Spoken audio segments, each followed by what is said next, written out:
What's going on, guys? Gillis TV here, and after that Oilers game last night, things need to change now. I know I've done that one video on who needs to go out, Brown and Jack Campbell. The Oilers need a bona fide top six player right now. It needs to happen sooner or later, and I get there's going to be cap restraints. I've seen in the comments, a couple guys saying this guy's name. I'll get to him in a minute, but when you have your two superstars running their own lines. Leon Draisaitl scored early last night. The Oilers just couldn't do anything. They need another top six forward, a sniper, who doesn't like to pass it when it's in the slot. I don't know how many times the Edmonton Oilers were in a slot, could have just taken a shot. You learn from an early age, pucks on net, and they're trying to force a fancy pass. How many times did they try to force a pass to Leon Draisaitl on the power play?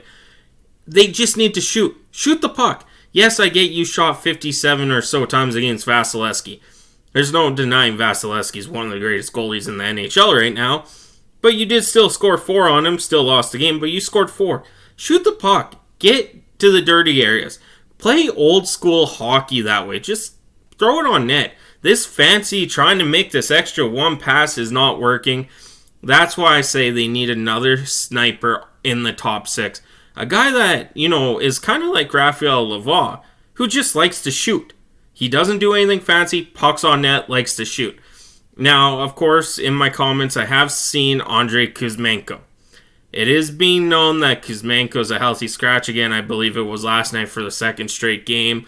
That Vancouver's trying to ease some salary cap, and Kuzmenko could be the one guy out. But there's a couple things about Kuzmenko we need to not really worry about, but if the Edmonton Oilers are interested, they need to do things first before they can actually pull a deal on Kuzmenko. Now, the first thing, of course, is the salary cap.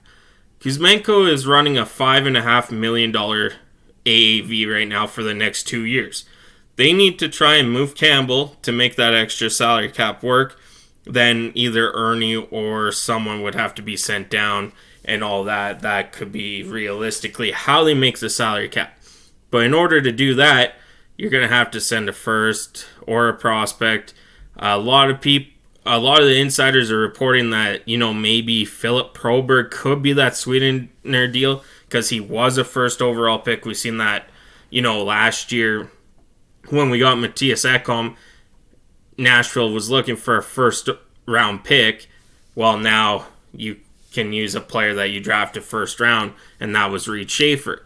Could be the same scenario here as trying to get rid of Jack Campbell. It could just be Philip Broberg and, maybe a third or something to sweeten it even more. But then again, what team is going to take Jack Campbell with 4 more years or 3 more years after this at $5 million a piece? Not a lot of teams are going to do that. So somehow you got to make salary cap. The other thing about Andrei Kuzmenko, he has a modified no-trade clause. The Oilers could be on that list of where he doesn't want to go. I know when he was coming over from the KHL, the Oilers had interest, but Kuzmenko chose Vancouver over Edmonton. That could be another possibility there that this trade might not work out due to the fact that the modified no-trade clause. So you also have salary cap problems and a modified no-trade clause. So we can go from there. I know a lot of people, like Andrei Kuzmenko, could be the answer for our top six. We just need that top six right winger. Now, it has Kuzmenko listed as a left winger. He can play both sides according to Cap Friendly, so that does fill in the right side. Of course, you move Connor Brown down or to the AHL. I just got a comment after 8 games, Brown should have went down to the AHL. Brown should have never been here past 10 games. I get he's coming off a really bad injury and a surgery for it, but like I said in previous videos in Dolany TV stream last night, first 10, 15 games, sure, get your feet under. He had training camp to work on that too. 10, 15 games, get your feet under you, get back to NHL action. Anything past those 10, 15 games, there's no excuse for the injury anymore. I don't care that he played 4 games last year. He still had ample time in spring training or preseason to get ready to go as well. So Andrei Kuzmenko, those are kind of the two worrisomes. Is the salary cap trying to make that space? Of course, like I said, trying to trade Jack Campbell is going to be really tough. You're going to need a lot to trade him. And then you're going to need a lot on top to try and get Kuzmenko for the next 2 years. Now, Kuzmenko is pretty decent player. I've looked up his stats here. First year in the NHL, he had 74 points last year in 81 games with the Vancouver Canucks. 39 goals, 35 assists. The one thing that got me, though, penalty minutes. He only had 8 penalty minutes in 81 games. So he stays out of the box. In 29 games this year, he has 17 points, 6 goals, 11 assists. So a little down on the goal scoring, but he only has 2 penalty minutes again. That is something I've kind of seen over the course of his career, even in the KHL, where he doesn't take a lot of penalties.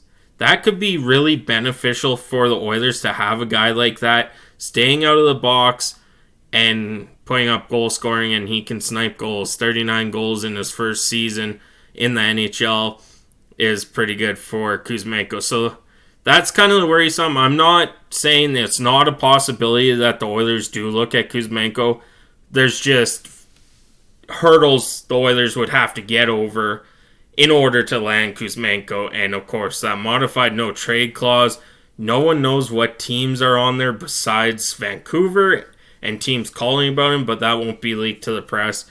And of course, the salary cap issues there. I know for a fact Vancouver is trying to clear some salary cap due to players they need to sign next year and extensions and stuff. That's why Kuzmenko's name has been all over the board here. Now, to get rid of Jack Campbell, you can look at a team like Arizona, who their starting goalie they're running with is Connor Ingram. He's only making $1.95 million this year. They can realistically, and I quote that, realistically afford to have a $5 million backup goalie due to the fact that Ingram's only making less than $2 million. That could be a thing. They do need to reach the salary cap floor too. Like, they have all the salary cap room, and of course when the floor goes up, they got to reach it. So that could be a possibility. But like I said, for Jack Campbell to be moved and kept somewhere for 3 years, even if a team tries to buy him out, you're giving up Proberg or someone like that, a Bourgault. I don't think a Laval would be on the way out. You're maybe giving up your first, and then so on and so forth. Now, then you have to go get Kuzmenko and stuff. Realistically, it will be hard to do. I hope the Oilers do try and go find a top 6 like a Kuzmenko, or maybe there's someone else out there. Who knows? We did see New Jersey with the big splash last year with Timo Meier at the deadline. Patty Kane. That's another scenario where it's iffy. All the reports have it that Patty Kane signed with Detroit, has a modified no trade clause or something like that. Something with a trade clause in his contract in case Detroit falls out of the playoff spot, isn't a playoff team at the deadline. They just lost Ville Husso. Patty Kane would be more of a deadline pickup for a contending team if that's the case there. So that's about it today. Just rambling on here now. So Andrei Kuzmenko to the Oilers, it's a possibility. I'm not saying it's not. It's a possibility.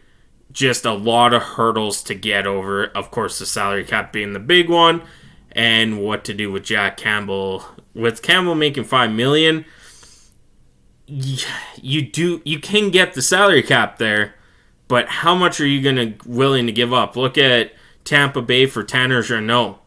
That was a large sum of picks, first round picks, for a guy that maybe plays second line. I'm not too sure where he plays now. Pretty sure he's third line, but they gave up, I believe it was 3 first round picks and a second round pick or something like that. But the Oilers, it's hard for Ken Holland too. Final year of his contract, new GM possibly coming in after this year. I don't know if it's maybe Jeff Jackson saying, hey, don't trade those picks. You got to run these picks by us first because you're not returning next year. We don't need you to bury this team even farther than what you have with the Jack Campbell signing. There's all these factors in here, and of course I'm just rambling on now. But thank you so much for tuning in. I'm Gillis TV, and I'll catch you on the next one.